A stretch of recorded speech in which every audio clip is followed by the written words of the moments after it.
Hey everyone, I'm George Koutros. And I'm Alex Asta. And this is Let Freedom Cha-Ching.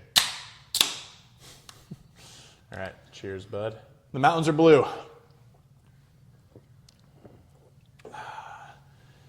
All right, well, capitalizing on your stay here, I'd like to dive into a topic that is really your wheelhouse, your bread and butter, and it's what keeps the organization that we're building, what keeps it running, because we have all these things that we're trying to build up, all these new branches we're trying to do, but at the core, fundamental aspect of our business, it's the operations of our Airbnb business.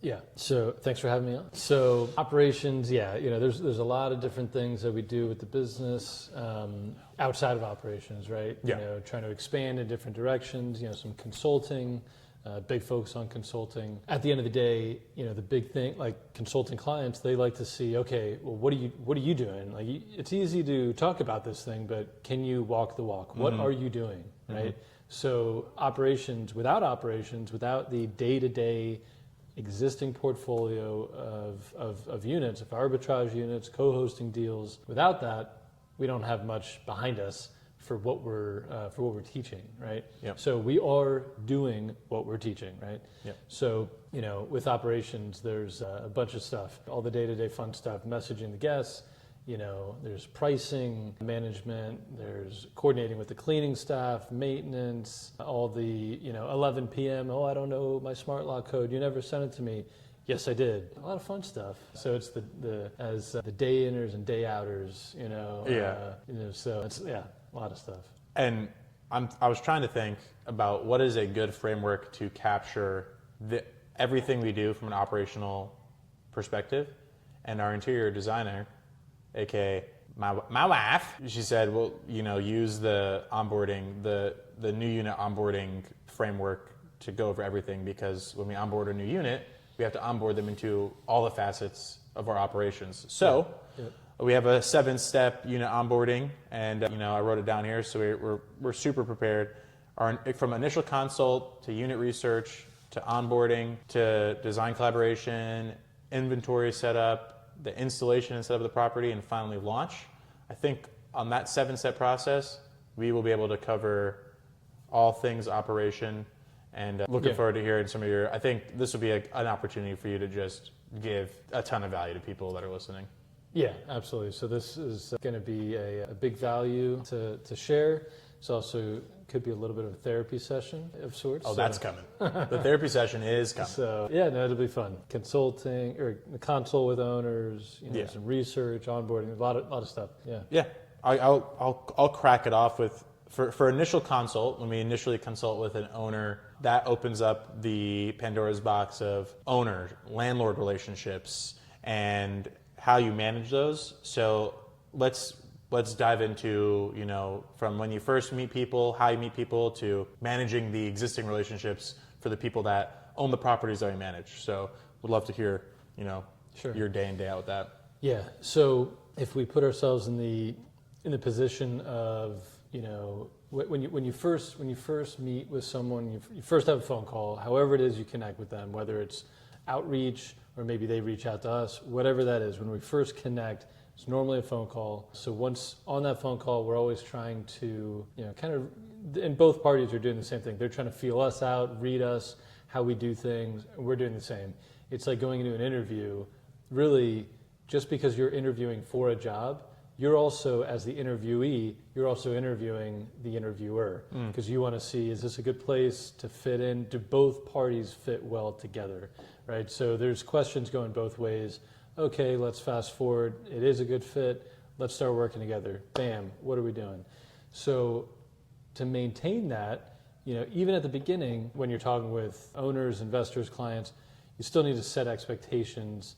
We've had experiences where we've been too available, where clients are calling us or texting us with non-emergencies at 10 p.m. at night, 7 in the morning, on a Saturday night, on a Sunday morning. It doesn't matter. And we have some clients, of course, who have a different approach, and they're a bit more hands-off, and they trust us. We have to build trust, but I would say the biggest thing there is kind of connecting with people in the beginning and figuring out where you mesh well. And you get to know someone, you can figure out, are they going to be, how much kind of like hand holding do they need really? Yeah. So, and there's no like right or wrong answer, but you do want to try to set expectations. Setting expectations. I think that's really, really key, because if you don't, they're going to walk all over you and you're going to grow to hate the relationship and then forget why you're like, well, what the hell is this even about? We want to make money, but I hate every time they text me, I'm annoyed. Yeah. That's not fun for anyone. No. So like we want to do this because it truly is enjoyable. And so I think just setting expectations is crucial. And setting expectations, and I think, for specifically dealing with owners, if we were to scale, for people scaling, you have to set up boundaries. Sure. So, the expectations of our relationship, what's going to go, but also boundaries. So, and sometimes setting boundaries in the beginning of a relationship is if someone calls you at all hours of the night with meaningless things, you stop answering the phone call. You reply with a text, or you reply the next morning with a text, hey, is everything, or you reply with a text, is there an emergency, something to help you with? Force them to say, I just wanted to talk about whatever. And then it's like, okay. What I like to do is at the beginning of that relationship, create that boundary, draw the line in the sand and say, hey, I'm happy to talk about anything you want to talk about. We can schedule anything, right? Yeah. Anything can be scheduled. Any phone call, you can, like, if you call me twice in a row, I'm going to assume it's an emergency. Mm-hmm. But if you do that and then it's not an emergency, guess what? Every time you call now, I don't believe that it's an emergency. Yep. Regardless of the time of day. So if you text me, this is kind of more about setting that boundary, creating the little rule.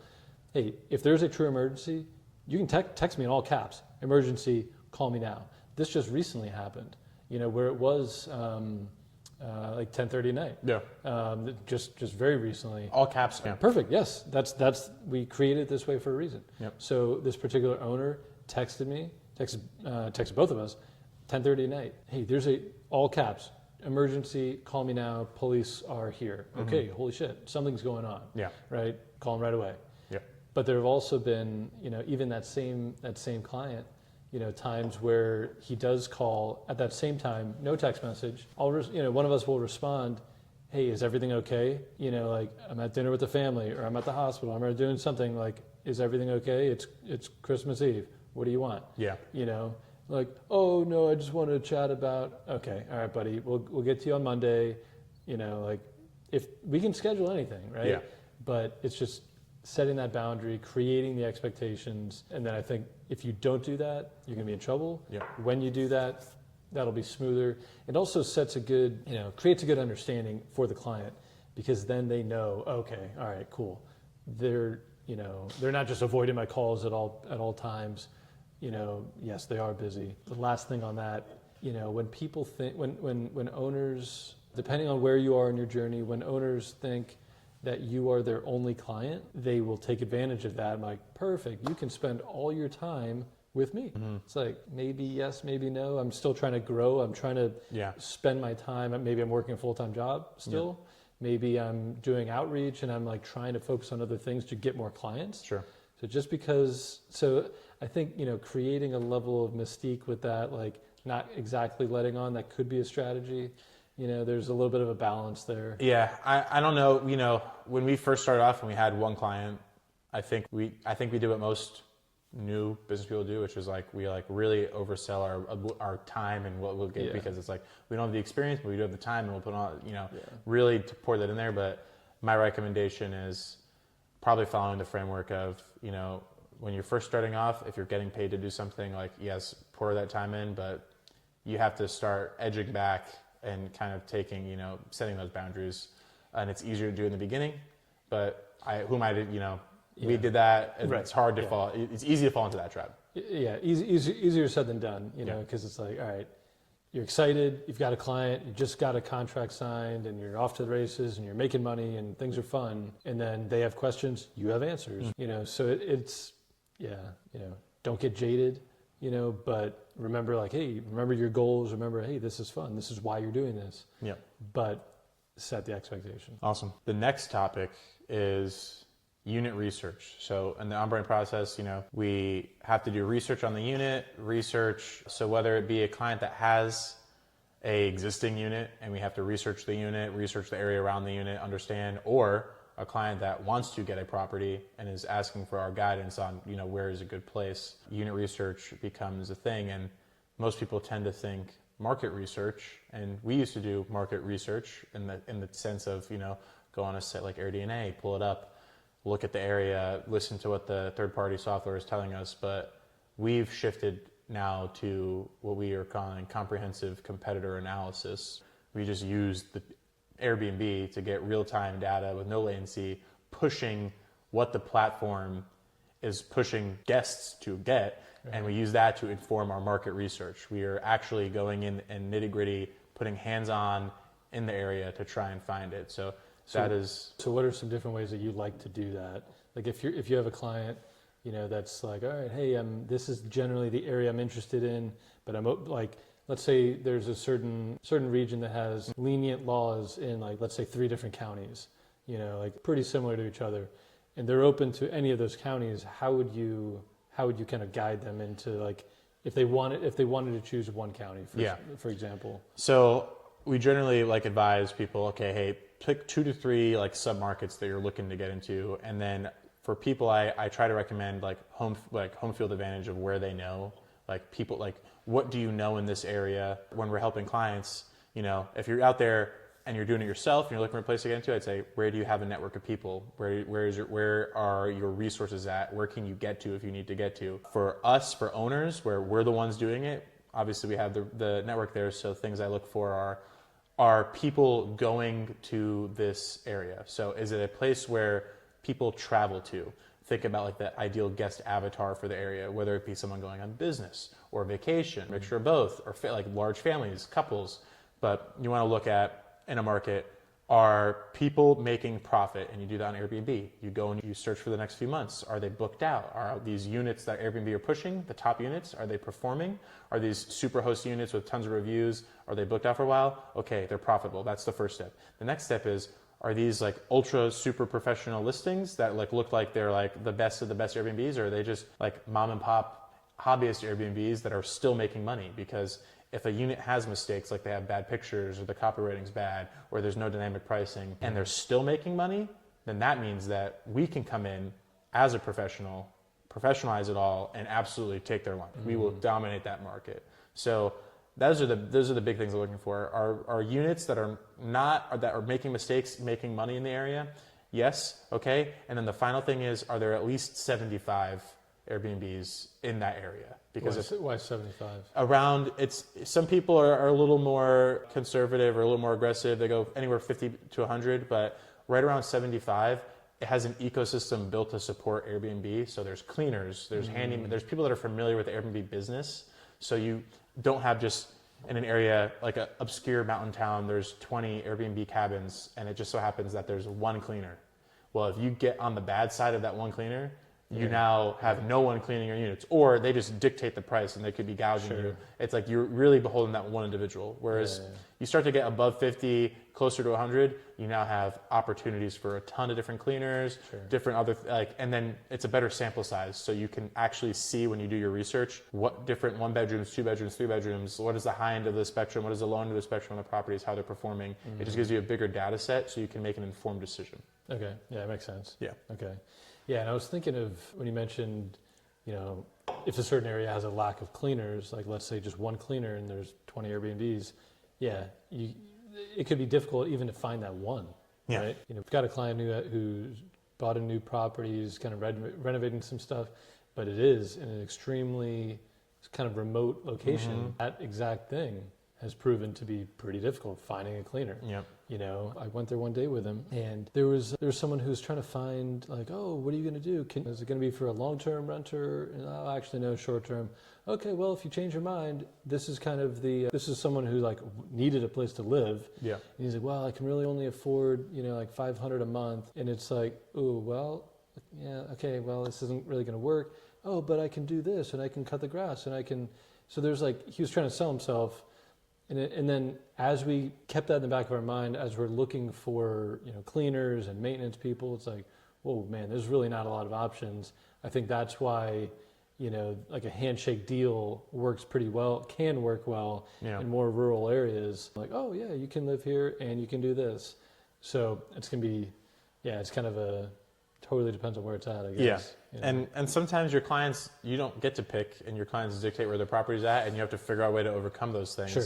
Yeah. But when the ball's in your court, I would recommend having something that gives you options. Yeah, that's a good point. Yeah. Yeah. So let's, the next step in the process of after unit research is we conduct onboarding. And when onboarding, I'm thinking contracts, permits, all the administrative backside, the insurance, all the administrative things that go into running an Airbnb. You deal with a lot of it. You deal with almost all of the administrative side from contracts, permits.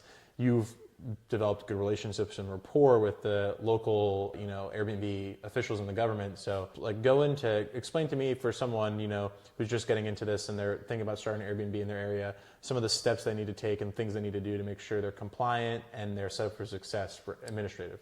So I would say, depending on your own, this is partly a joke, depending on your own personality and like how you, like if you're not good at sales and then suddenly you need to, as an entrepreneur, you need to become good at sales. Yep. You need to develop a second personality that's like more outgoing, right? If you're an introvert, so you need to like put on a different hat and pretend you're good at this, because guess what? Your business will fail if you're not, right? Yep. So as it pertains to like licensing and like for me, I like talking to people, but you need to, this is like almost exclusively over the phone. And so like whether it's calling the DC government or calling the city of Alexandria or calling the city of Waco, Texas, whatever you're doing, wherever you are, you need to call up this, probably a pretty small office, the short-term rental office, so it's just a matter of like digging around online to find the appropriate, is it in the Office of Tax and Revenue? And it's like, sometimes some random obscure. Like, I swear, the Office of Short-Term Rentals, specifically in the District of Columbia, is a work-from-home office. Like it's a one-person office for the short-term rentals, and she works from home. Her name is whatever, and she's very nice. But in my mind, I was always expecting this like bustling office of activity, and it's like you can hear a dog barking in the background. And you're like, what the. Yep. So, understanding, okay, like especially after the pandemic, things might be different than what you would expect. So I'd say the biggest thing is when you're calling these offices, it's almost like calling the DMV. It's like you better be prepared for some short answers and pushback. Yep. Sometimes, government employees don't like Airbnbs. They don't like the concept of short-term rentals. Some neighbors, when you're talking, like if you start a new unit and you're talking to, like, oh, let me meet the neighbors. I see Joe taking his trash out. Let me just introduce myself. Like, whoa, Joe is a little, standoffish with the whole concept. Okay, noted. So, but with licensing, it's talking to HOAs, talking to local governments. There's a lot of paperwork depending on the restrictions and what city and county and all these things. So, I would say the best thing with that, give yourself plenty of time. Sometimes places have longer waiting periods. Sometimes it's pretty quick. Sometimes you do get pretty surprised. Large cities, this in DC, they're actually very quick. Sometimes even more rural areas take longer, or they have more restrictions. It's you never know. There's no cookie cutter answer to this. You never know. So you just need to, I would say, just flow. Adapt to the new. Every city is going to be a little bit different. Every jurisdiction is going to have slightly different requirements. Maybe their office is run a slightly different way. You need to submit this form and then that form, but it's the opposite in somewhere else. Sure. So being flexible to whatever requirements that city has. Yeah. No, there's no one size fits all. There's the checklist is do the research in the county you're in, get to know the people that run it, and make sure you're compliant. Yeah. That's have things organized. So if you get phone numbers and contacts, for different people in different areas, keep those things organized.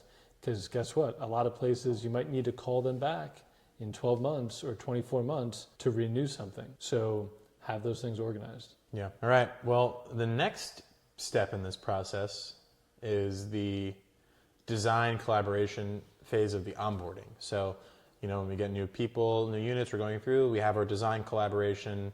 They meet with our designer. They go over how they want the property to look. They give us their like vision of what they want. We put that into the calculator and use our tools to deliver what it'll actually look like, with the intent of it being a short-term rental, not a home to live in.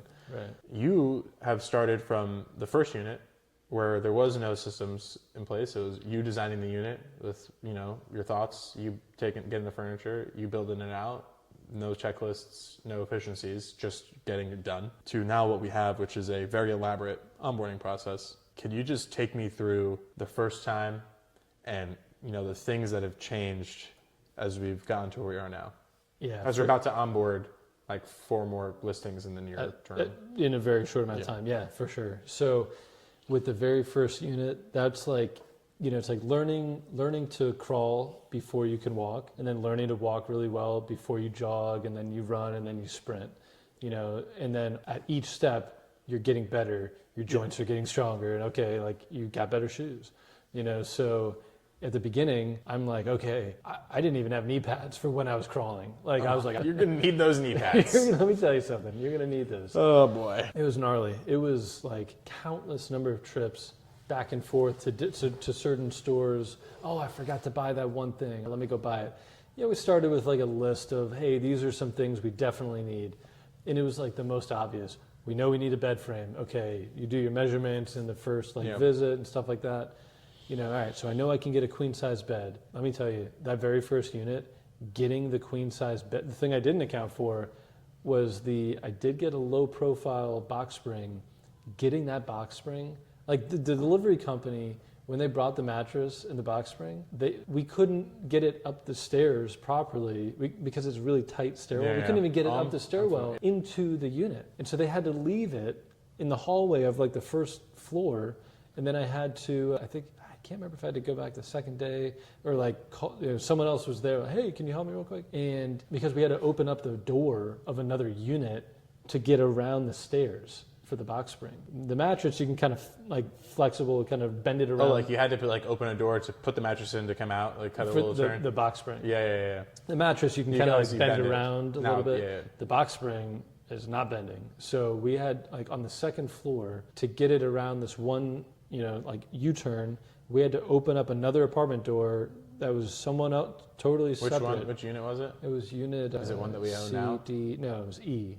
So it's directly under Digital Detox. Okay, gotcha. So when we were making that turn, we had to call, and I've never even met the girl. That is also an Airbnb, but I hadn't even met that tenant before. And so the other guy who was there had another unit. He was like, oh yeah, let me call her. Okay, so we opened that door. So basically. So we figured that all out. We get that in. It's like, whoa, okay. But there were so many trips. So that very first unit, there were so many trips back and forth. We started with a list of like big items. Yeah. The bed. Okay, we know we need a nightstand. We know we need a TV. But there's so many little things. Oh, corkscrew, the wine opener. Oh, crap. Okay, there's another trip.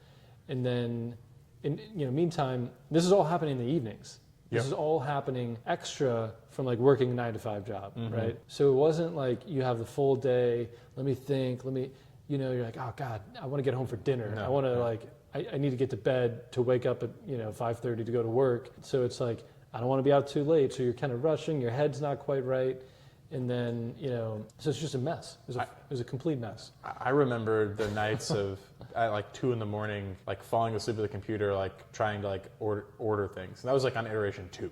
The second attempt was like, all right, we're gonna plan everything out, and it was still just like, we need to get a what? We need a what? I will say, every single time we started a new unit, we made improvements. Yeah. Every single time, and so. The list that we created got more elaborate. Okay, we need, let's categorize it. Kitchen, bedroom, bath, all these things. So the list in each time got better. And then fast forward, several months, okay, now let's really dive deep, put in these new systems with like a proper design and different vendors and things. So it really, really got organized. So looking back to that very first unit, it was like learning a new language on day one, and then where we are now, where we have over like many, many months and a lot of hard work, we're now we got a job as an interpreter because we can speak fluently, right? So knowing what we know now, what we've been through, give people actionable things they can do for their first unit so they can bypass some of the ass pain that we had. Sure, contact us. No. So, if you're doing it without, any sort of mentor and you're watching videos, you're watching podcasts, what can I do? Start with a list. If you were a guest and you didn't want to message the host, hey, where's this thing? Yeah. Did you think of makeup towels? Look at other Airbnbs.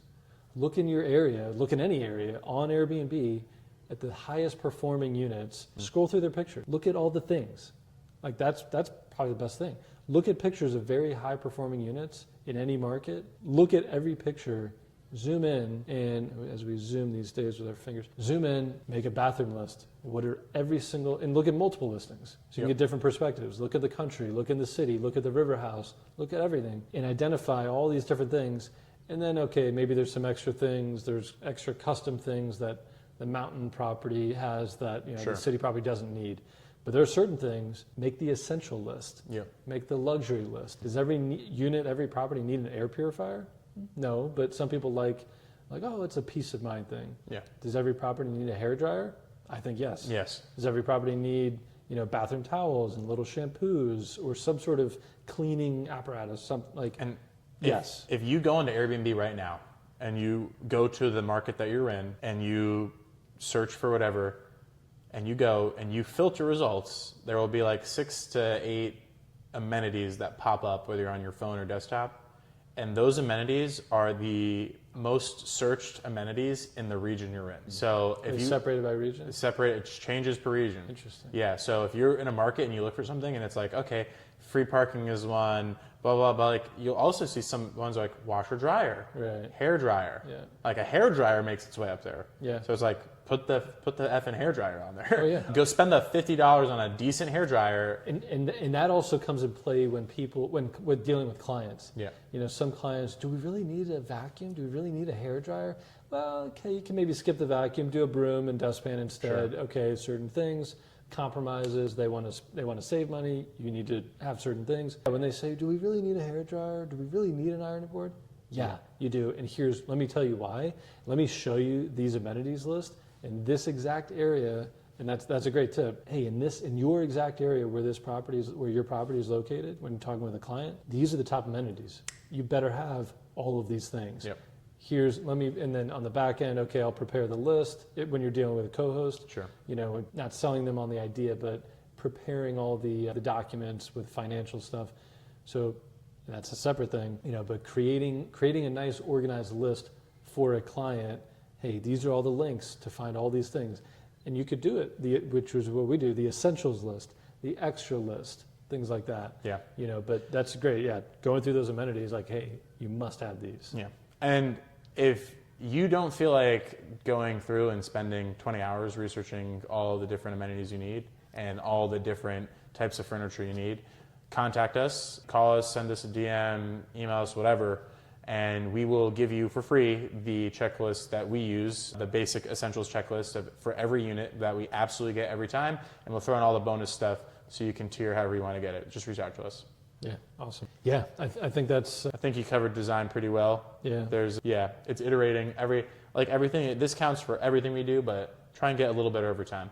Even if it's 1% better. Yeah. If it's 1% better and you get 100 listings, you'll be 100% better in how long it takes you to get 100 listings. Yeah. Could be a lot. And on that note, getting better with every time kind of reminded me of during each time, when you're starting up each new unit, it could be 1 unit a month, whatever the pace is. If you can, in real time, if you can identify, I forgot the corkscrew, I forgot to buy that, forgot to add that on the list.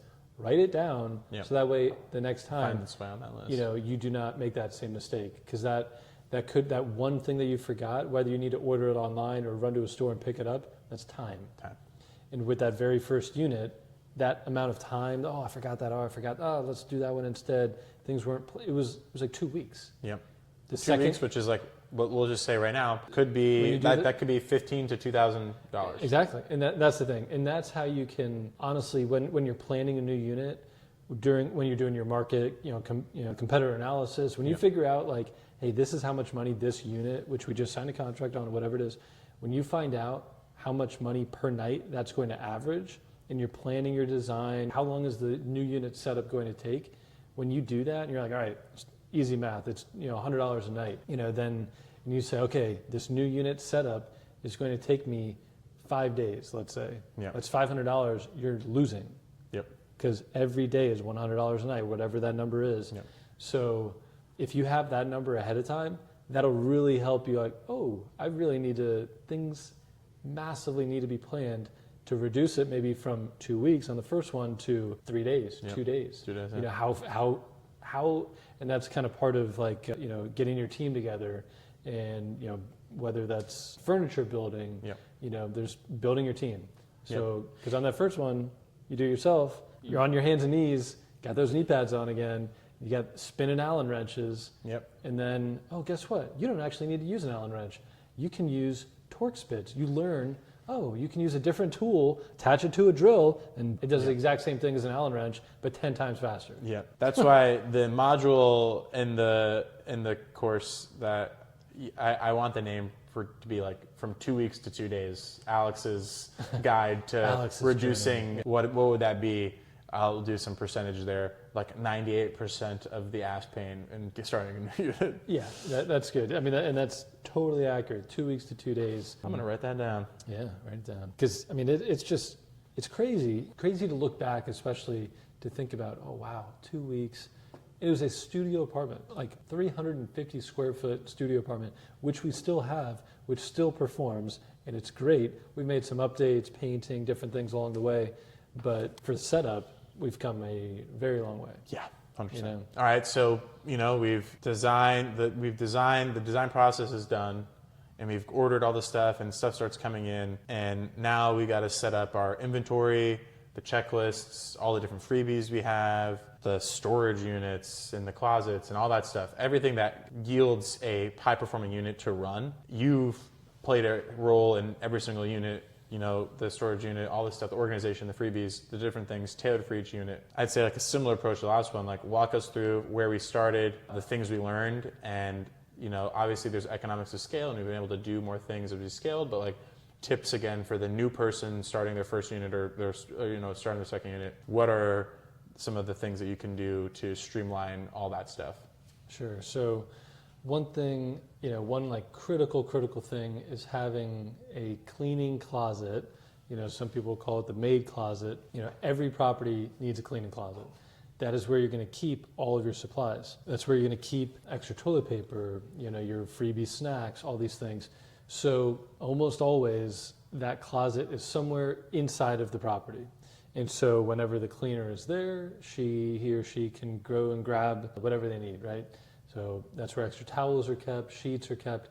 So that would be step number one. When you're meeting with a client for the first time, and even on the phone, like for the very first phone call that I have with a client, I'm asking that question at the appropriate time in the conversation. Hey, tell me a little bit more about the unit. Is there, how many closets are there? How many bedrooms, right? So when you're talking about bedrooms, okay, is there a closet somewhere in maybe the living room, one of the bedrooms? Kind of depends. So there's no right or wrong answer there. Some of our units, we have the cleaning closet in one of the bedrooms. It's like, hey, it doesn't make, because again, as short-term rentals, guests do not need a massive closet to hang up a million things. They're only there for a handful of nights. It's better to have the luggage rack, right? So having a cleaning closet. So where we started, we've always had cleaning closets. At the very first unit, it just so happens that because the unit is so small, there's only one closet inside of the unit. There is, however, a closet directly outside in the hallway of the apartment building. So that is where we ended up putting the cleaning closet. So have a key for there, spare keys. If you do not have a spare key, it's just like, it's the same importance as having a smart lock. Yeah. A key, a physical, you don't need to put a smart lock on your cleaning closet. That's a little crazy, but the only people going in there are possibly the owner, but almost never, and the cleaner and you. So, but I would have a spare key. So if you have, so even, this is getting into a little bit something else, but for the smart lock, you always have a physical lockbox somewhere outside of the property that has the physical key for the smart lock deadbolt, just in case there's a smart lock malfunction. I always like to have a cleaning lockbox as well. So that way the guests do not have access, because if your primary lockbox outside has the key for the smart lock deadbolt and the cleaning closet door, well, just in case the power goes out and the guest for some reason does need to access the key to get the smart lock deadbolt key, oh, congratulations, and they're labeled probably. You know, that's another thing, having the keys labeled. You don't want you don't want the guests to have access to the cleaning closet. That's Sure. At the end of the day, that's the deal. So spending an extra, $15 to have a separate lockbox just for cleaning, that's my recommendation. We never really had any problems with that, because that was, thankfully, even at the very beginning, that was something we did think about. So it's like, okay, just compartmentalizing different things. So that's, definitely one thing, with that. That's the first thing that came to mind. Cool. Yeah, I mean, I think that lends well into the sixth of the seventh step, which is the, install or setup of the listing, the actual listing, bringing it all together physically, like you talked about the lock boxes outside, the smart locks on the thing, integrating that with the Wi-Fi, all the way to the back end with Guesty, Airbnb, our property management software, all the different softwares we eventually sync up to get the listing ready to launch. Yeah, so with all that stuff, so there's the physical side of setup of like, okay, maybe at the beginning you're doing everything yourself. And then where we have, over time okay, we're hiring furniture builders. That brings you from 2 weeks to 2 days. If you do everything yourself, it will take longer. Of course, you can only, because during a new unit setup, when you're there's like dozens and dozens of boxes arriving, and that's another thing. At the very beginning, we didn't do it that way. We didn't have everything delivered. Maybe, and at the very first unit, kind of couldn't. We had a lot of things delivered to, like my house, but it wasn't planned as efficiently. In a perfect world for a new unit, you have everything delivered wherever that place is. Whether it's the client's house or your house, whatever it is, and then you bring everything there at once, and then you have a team. You have furniture builders. Okay, we're unboxing things. Guess what? You're gonna have 50, 60 boxes. There's gonna need to be a run, to the recycling place for the county to unload all these boxes. There's gonna be a ton of boxes. You gotta think about that. That takes time. Who's doing that? Are you doing it yourself? Are you hiring someone to do it? Are you paying? So there's different options, okay? And you do the math like you said, like if every day is costing you $100, you could pay someone $5 to go run an errand, and now that saves you a day's work. Yeah, and so on that same note, so during the physical setup, you have to do, like, whether it's you physically or someone else. I'll say this: if you are the one that's unboxing everything and assembling furniture, then you are not simultaneously going through the inventory checklist and making sure as boxes are open, we ordered 2 of those, did we receive 2 of those? You don't know. You might know, but you can't do 2 jobs at once. You're discombobulated. You're quite literally working in the business, not on the business. You're working in it. You get those effing knee pads out. And with that, you're getting, whether you realize it or not, when you're doing that exactly like that, you're getting closer and closer to that 2 weeks. Maybe it takes 4 days instead of 2. We had a unit earlier this year. It was kind of like that. It was a little bit of both, where it's like, this took 4 days, but if we just hired someone for this piece here and that piece here, we could 100% take it from 4 days to 2 days. So that was something we identified in that process, and on the next one, we did exactly that. Yep. So identifying things, fixing it, improving. The other side of the new unit setup, not just the physical, is, like you said, on the back end, on Guesty, on the computer, everything that's computer based.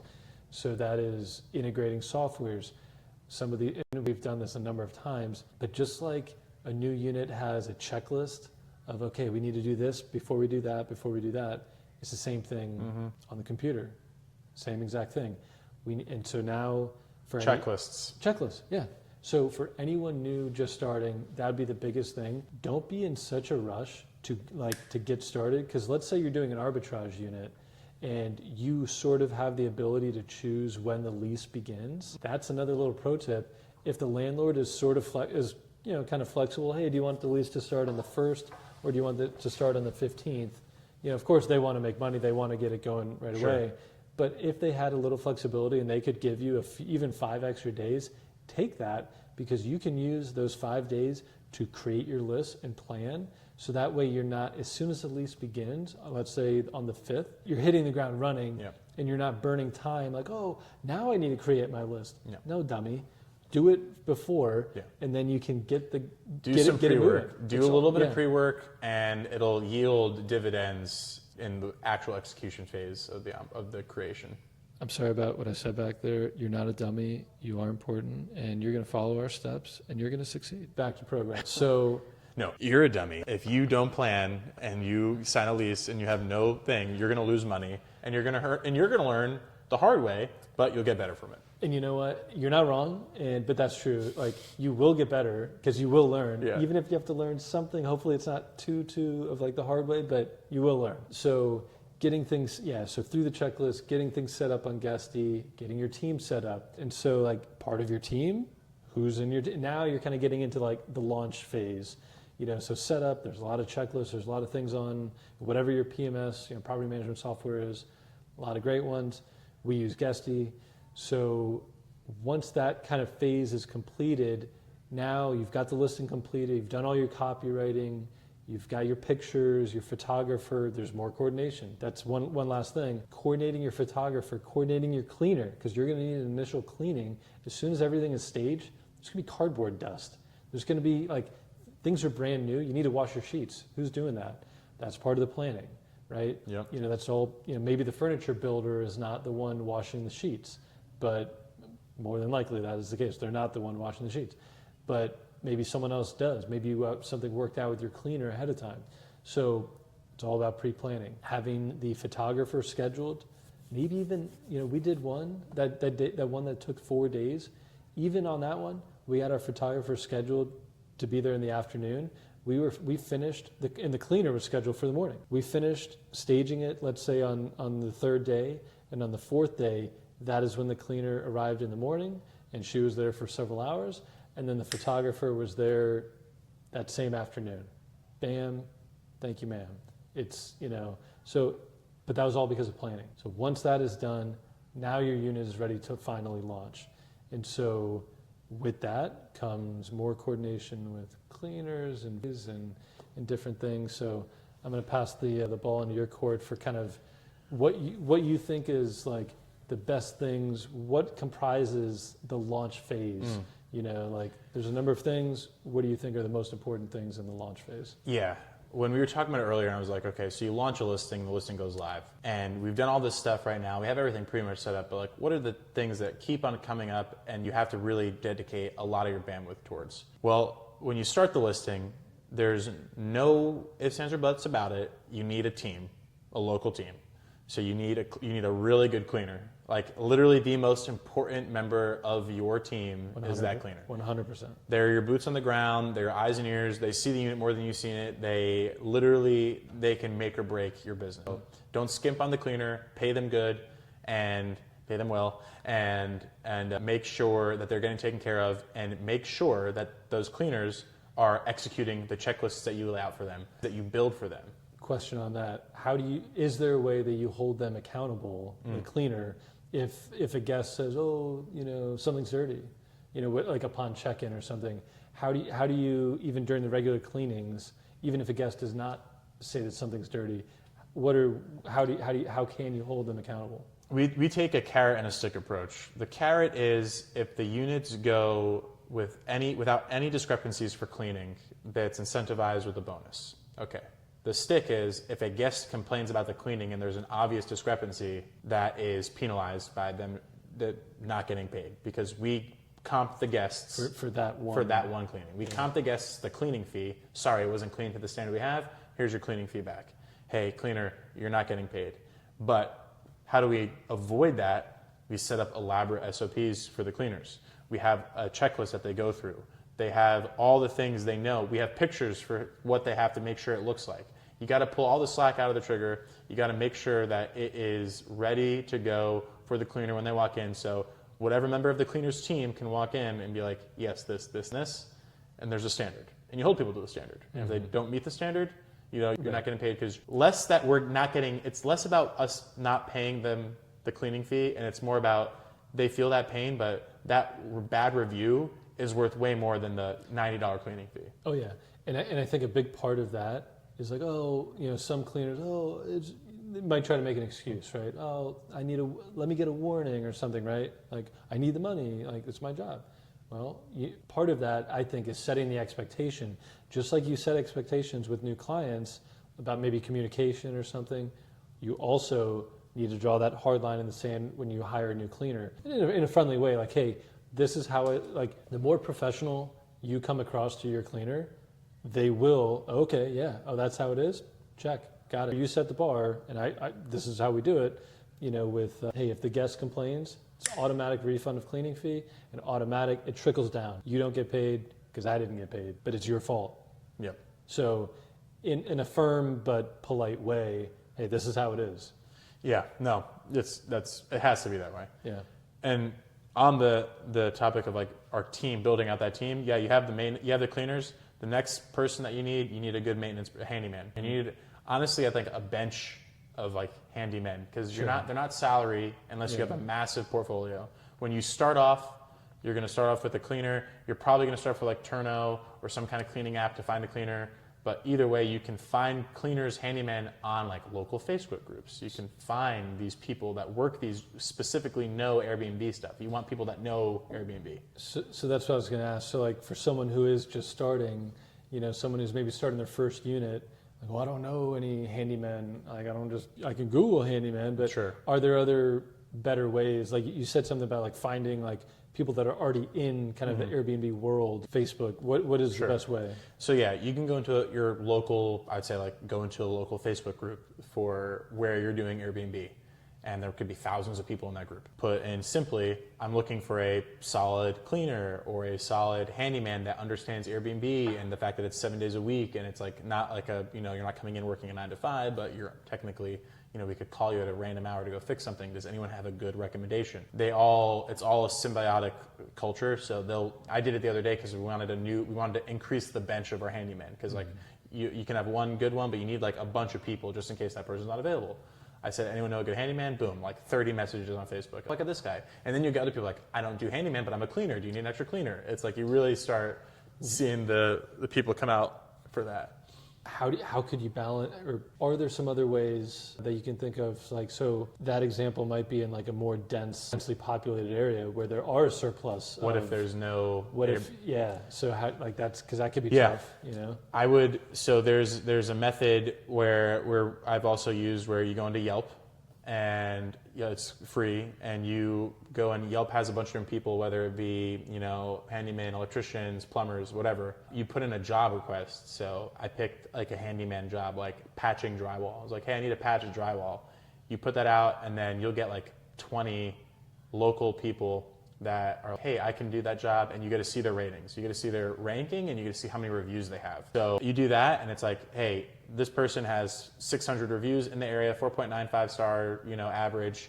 He's saying, yeah, I can do that. And then I say, hey, do you do other stuff too? Yeah, I do everything from X, Y to Z. Yeah. Perfect. Hey, I don't have a job right now, but I do need someone who can be on call. And then you establish terms for like how much you pay them to come out and do stuff. And I think that that concept of holding people accountable, as you mentioned it, like people like contractors on Yelp, let's say, everything's based on reviews. That is the case. That's like the expression "cash is king." Reviews are king. Yeah. Because any platform you can think of, as technology evolves, if you need someone to build something, you can go on TaskRabbit to find someone, and you look at their reviews. They have their price. You look at their reviews. Airbnb hosts and and listings have reviews. Cleaners have reviews on Turno. Someone on Facebook even like selling something on Facebook on like Facebook Marketplace. The sellers can be reviewed. Yep. The buyers can be reviewed. It's in everyone's best interest to unless you're on Craigslist and there's no reviews, to be on your look on good platforms. Yeah. Right? Look on you need to find a reputable person. But it's in everyone's best interest to be on their best behavior and do a good job and be professional. Yep. Because even buyers and sellers, the listing agents or the host and the customers are all reviewed. Everyone. So I think it's good. Keeps everyone keeps everyone honest, keeps everything, good. Those are the two team members that you absolutely you have to have from the beginning. This third category comes as you start to scale, but having virtual assistants, it's the only way we can scale. We have, we have to hire. You have to hire a virtual assistant to manage a ton of the stuff that is the day-to-day that we'll get into later when I like to wrap it up with operational drag. But like virtual assistants save so much time if you get the right one and you utilize them the right way. So real quick, so with a VA, with a virtual assistant, as it pertains to operations, what is like the most important thing? And it could come with scaling, okay, sure. What are some of the most important things they're doing? You know this because you did it when you first started off. The number one thing they can do to immediately reduce the drag from your efficiency is handle guest messaging. So when you're not running a VA, you are on the phone, you're glued to the Airbnb app or whatever PMS you're using, and you have to just constantly be messaging people, and you're inundated with messages. A virtual assistant, you get them to handle the message. They're guest specialists, they handle dealing with the guests, and then you are enabled to give them ancillary tasks to help move your business forward. But their primary focus in the beginning needs to be messaging the guests, coordinating with the cleaners or maintenance people to handle the day-to-day operations. So you remove yourself from that working in the business, focus looking on the up and out. Yeah, so that's a great way to kind of summarize, like as you're launching a new listing, and maybe it's not like your first listing, with all these different team members, but you do need, even for your first listing, you still need to have a handyman kind of on standby. Yep. You still need to have a great relationship with a cleaner. Yep. You may not need a VA just yet, like you don't for your first listing, but but all of these things together will help you launch. Yeah. That first, 5th, or 20th. Yep. Exactly. So yeah, and then so that there's your team there, and then you wonder like, okay, we've done everything, we're good to go, right? No. The nature of Airbnb is that you have to constantly be adapting to the marketplace and evolving with it. So that's going back and updating your pictures and split testing different pictures to perform titles, implementing search engine optimization and your copyright and your listings that you write. You have to constantly tweak it, and to include pricing. We have dynamic pricing software that we implement. And you can do dynamic pricing without software, but it makes it easier to use software. But you do this pricing, and you have to change your strategies because everything changes, and Airbnb pushes new things. And we literally today saw a great case study of, we've been running it now for years. We today implemented a change. Within minutes of implementing the change, we got several bookings for like thousands of dollars. Significantly, for the nightly rate, significantly higher than what we would normally get for those listings. Yep. So that right there, in my opinion, that's a great example, and there's a lot of examples, but that's a great example of working on the business. Yep. You're not messaging the cleaner, you're not messaging the guest, No. but you are actively doing something that is improving the business that the guests don't see. The guests will never see. Yeah. The only way they do see it is, there's a discount on the okay, sure. But that's a great example of like, hey, this thing that we're doing will bring in more money. Yep. The clients, and then you explain that to the clients, oh, no shit, wow, okay, awesome, let's keep doing that. But it's also like, especially with co-hosting, it can be a thankless job too, so okay, that's every relationship with each client might be a little bit different, but so explaining what you're doing will go a long way. Yeah, and all that's in an effort to reduce operational drag. Everything we're doing is designed to, like we said, stop working in the business and work on the business. We have the VAs so you don't have to message people, so we can focus on pricing. We hire people to help out with these physical tasks so you don't have to drive to a unit and waste 8 hours to do a 30-minute task. It's everything. Once you start the unit, you got to start seeing, how do I get my time back to pursue activities that will yield more money, which is getting more units, becoming more efficient with the units, managing the units you have, managing the revenue properly. All that stuff is all in an effort to start building out your actual business. That's like getting bookkeepers, you start to grow, you start to become an actual business with more than just loan operator. Yeah, and will also be part of the 2-week to 2-day story, because at the 2-week, there's no organizational chart. At the 2-day, you are much, much closer, if not there, to a well-oiled machine, right? And so that organizational chart, suddenly not suddenly, it exists now. You've created that somewhere between the 2 weeks and 2 days. You've created that, and now you are much more focused on working on the business. Yeah. And if you guys have any questions about this reducing operational drag and setting up the systems for your business, our goal with this channel, this podcast, is to answer all that. So, please like it. Feel free to comment any questions you have, and then subscribe to the podcast, and we will do our best to continue to answer these questions. Our goal is to give away our secret sauce so you can avoid the pains and trauma that we have gone through, and hopefully, you can jumpstart your Airbnb career and, bypass the years of hard knocks learning that we went through. Yeah, and I would love to keep helping people get from 2 weeks to 2 days. 2 weeks to 2 days, baby. All right. Well, I'll see you. Well, let's go get some food.